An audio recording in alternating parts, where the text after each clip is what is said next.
I'll tell you personally, I took this on as an important issue. I have been now in the Senate almost 5 years, but I wanted to use every inch of clout that I had from the committee that I served on, Armed Services Committee, now the Appropriations Committee, to really leverage what was important. That is the message that Eielson is important to not only Alaska, but to this country and national security.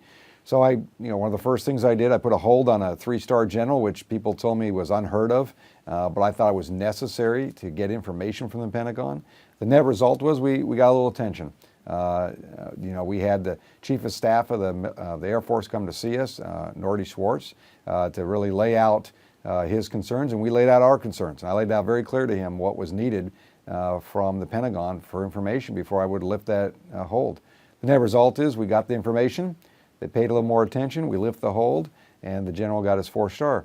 We also, I spent the time in the Armed Services Committee making sure language was in there in the Defense Authorization Bill to make sure it's very clear that they can't start dismantling Eielson without a long-term strategic decision of what's going to happen with Eielson.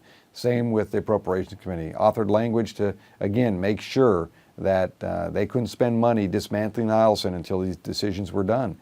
We are prevailing on every single one of these. I remember one specifically when I told them they needed to do a housing study because they told us, the Pentagon, there's plenty of housing in Anchorage, there'll be plenty of room for all these families.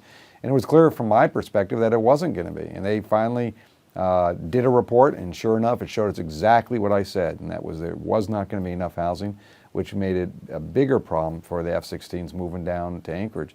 So, I used every inch, every bit of my office to make it clear to the Pentagon that Eielson was important to Fairbanks. The F-16s were important for this country, but also the long term, the F-35s would be a great location. So I used every ability that I had and paid off a little bit, and we're glad to see the decision finally.